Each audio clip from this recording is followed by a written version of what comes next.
Bienvenidos y bienvenidas a Literatura y algo más. Hoy veremos La noche boca arriba de Julio Cortázar. Conozcamos al autor. Julio Florencio Cortázar nació el 26 de agosto de 1914 en Bruselas, de padres argentinos. Su padre, Julio José, había sido destinado a la embajada de su país en Bélgica. Luego, su familia se refugió durante la Primera Guerra Mundial en Suiza hasta 1918, año en que regresan a Buenos Aires, Banfield, donde fue criado con su hermana por su madre y tías a causa del abandono del padre a sus 6 años. Estudió en el Mariano Acosta, donde consiguió los títulos de maestro en 1932 y de profesor en letras en 1935. Sus obras, influenciadas por los surrealistas franceses, se reconocen por su intelectualismo y su forma estética emotiva y sentimental. En sus comienzos fue un gran seguidor de Jorge Luis Borges. En 1935 inició la carrera de Filosofía y Letras.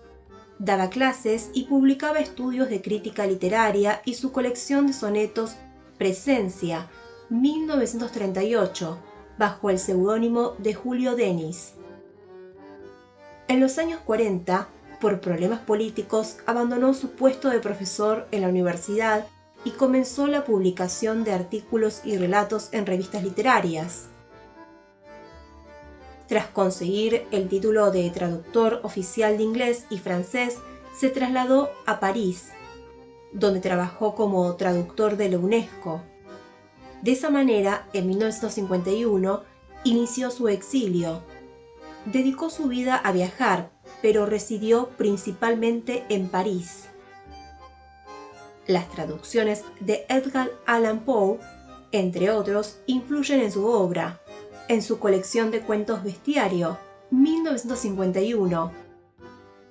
A pesar de haber realizado distintas publicaciones durante estos años, donde se destacan Final del juego, 1956, Las armas secretas, 1959, Historias de cronopios y de famas, 1962, se hace el famoso en 1963, con Rayuela, una novela vanguardista que reinventa el género planteando una novedosa forma de lectura. También se destacó por sus misceláneas o género almanaque, donde mezcla narrativa, crónica, poesía y ensayo, como por ejemplo En la vuelta al día en 80 mundos, 1967, y 62 Modelo para armar, 1968.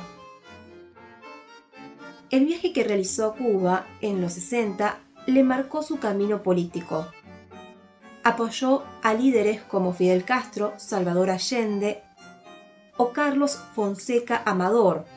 Formó parte del Tribunal Internacional Russell, que estudiaba las violaciones de derechos humanos en Hispanoamérica.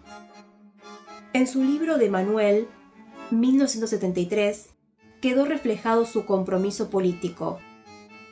En los años siguientes se destacaron los poemas Pameos y Meopas, 1971, los relatos de Octaedro, 1974, y Queremos tanto a Glenda, 1980, o Un tal Lucas, 1979, y Los autonautas de la Cosmopista, 1983.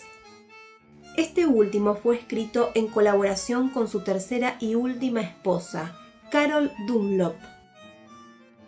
En 1984 recibe el premio Konex de honor en Argentina. Poco antes de fallecer y de su visita sin reconocimiento y casi oculta a la Argentina, publicó su libro de poemas Salvo el crepúsculo, 1984, y los artículos Argentina, años de alambradas culturales, 1984, falleció el 12 de febrero de ese mismo año en París. Hagamos un breve resumen. Trata sobre un joven de una ciudad que al salir de un hotel tiene un accidente en motocicleta por querer evitar el choque con una mujer y es trasladado al hospital. Mientras está en la camilla, cada cierto tiempo se queda dormido y mientras duerme sueña que está en la selva de México durante las guerras floridas, huyendo de los aztecas, que quieren atraparlo para sacrificarlo. Luego de varios sueños, descubre que ya es un prisionero de los aztecas y que está a punto de ser sacrificado. En ese momento desea despertar y volver desesperadamente a la sala del hospital. Al final, descubre que el verdadero sueño es el del accidente en motocicleta y el hospital, y que la realidad es en la que va a ser sacrificado en la selva de México por los aztecas. Análisis del título y el epígrafe.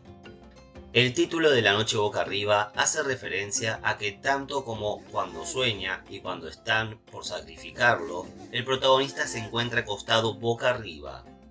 El epígrafe, que dice "y salían en ciertas épocas a cazar enemigos", le llamaban la Guerra Florida, hace referencia al espacio social en donde ocurren los hechos que involucran al protagonista, ya que la Guerra Florida era el tiempo de caza de enemigos en que los aztecas los atrapaban para sacrificar a sus dioses. ¿Qué tipo de narrador tiene? El narrador está en tercera persona, omnisciente, sabe más que el personaje, no participa en los hechos y tiene focalización interna fija en el protagonista. A mitad del largo zaguán del hotel, pensó que debía ser tarde y se apuró a salir a la calle y sacar la motocicleta del rincón, donde el portero de al lado le permitía guardarla.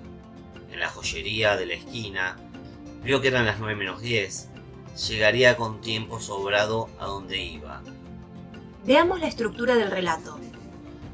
Situación inicial. El protagonista tiene un accidente con la moto y termina internado. Conflicto. Dentro del hospital, el personaje empieza a soñar que es un moteca y que está siendo perseguido por los aztecas para ser sacrificado. Resolución. La captura del moteca y el inminente sacrificio en donde éste piensa en lo ridículo del sueño de ser el joven internado. Marco de análisis de espacio y tiempo. Espacio físico. Es abierto. Todo sucede en México, en la selva de Yucatán. Espacio social. Sucede en medio de las guerras floridas. Guerras realizadas por los pueblos mesoamericanos.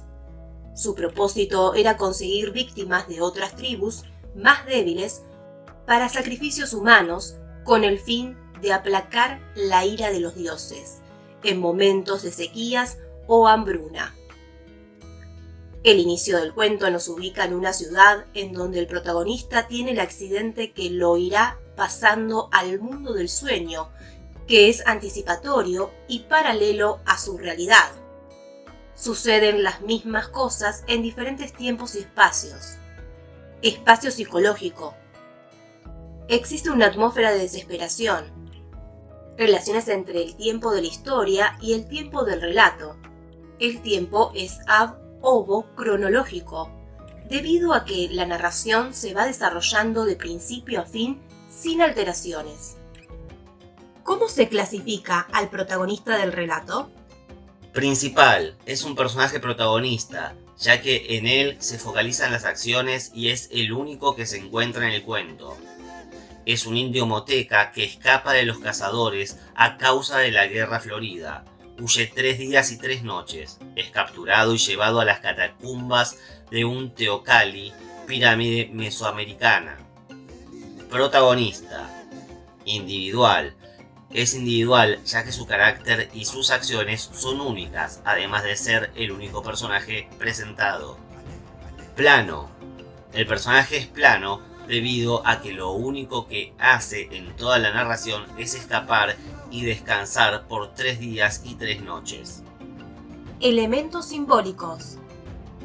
La Guerra Florida era la guerra que se daba con el fin de obtener un tributo que se imponía al pueblo conquistado.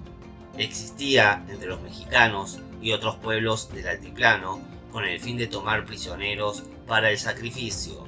El narrador cuenta a través de un sueño la lucha que se lleva a cabo en este espacio, dando más importancia a los sacrificios humanos que realizaban. Como el personaje principal es víctima de este sacrificio, trata de describir brindando información del proceso que seguía este rito. La noche boca arriba alude a la posición en la cual se encontraban las víctimas de los sacrificios aztecas en la Guerra Florida. Estas eran llevadas hacia las pirámides alzadas por los acólitos, mirando hacia el cielo siempre nocturno. Se sintió alzado, siempre boca arriba, tironeado por los 5 acólitos que lo llevaban. En el cuento se evidencian los aportes de los movimientos de vanguardia, sobre todo el surrealismo y una apertura hacia lo fantástico, onírico y sobrenatural que caracterizan al realismo mágico. En La noche boca arriba se reflejan estas características sensoriales. Por ejemplo, como sueño, era curioso porque estaba lleno de olores y él nunca soñaba con olores. Aquí se incluye una pesadilla que sufre el personaje principal, elemento onírico, y además podemos distinguir lo fantástico en el hecho de que en ningún sueño pueden percibirse olores. En el realismo mágico también tiene lugar el mundo de lo mítico y maravilloso latinoamericano, y todo era tan natural, tenía que huir de los aztecas a casa de hombres. El autor adopta un tono de protesta para enfrentar la problemática latinoamericana, en este caso las luchas sociales indigenistas. La realidad es esencialmente conflictiva, ya que el hombre solo puede vivir en sociedad, y esto tiene como consecuencia un enfrentamiento constante. El olor a guerra era insoportable, y cuando el primer enemigo le saltó al cuello, casi sintió placer en hundirle la hoja de piedra en pleno pecho. Cerremos con un análisis de lo paralelo del relato. En La vigilia es un hombre contemporáneo, feliz, solidario, porque lo primero que pensó luego del accidente fue en cómo se encontraba la mujer accidentada, responsable, porque en su paseo conducía por la derecha y respetaba el semáforo, y solitario, ya que al principio está en un hotel y luego en un hospital donde no es visitado por nadie. El hombre tenía un brazo roto, por lo que debieron enyesarlo, y sufría de alta temperatura, lo que supuestamente le causa esas pesadillas y alucinaciones. En el sueño, el personaje es un indio mexicano, fiel a su tribu y a las costumbres. Poseía un amuleto que consideraba como su protector. Lucha por su vida, pero es superado por su destino. Por lo tanto, podemos describirlo como un hombre valiente. El narrador mezcla en el relato los dos espacios invirtiéndolos hacia el final, planteando que en verdad el que sueña no es el hombre del comienzo, sino el moteca, que va a ser sacrificado. Un sueño en el que había andado por extrañas avenidas de una ciudad asombrosa, con luces verdes y rojas, que ardían sin llama ni humo, con un enorme insecto de metal que zumbaba bajo sus piernas. En la mentira infinita de ese sueño también lo habían alzado del suelo. También alguien se le había acercado con un cuchillo en la mano. A él, tendido boca arriba, a él, boca arriba, con los ojos cerrados entre las hogueras. Eso es todo, amigos y amigas. Hasta la próxima tertulia literaria.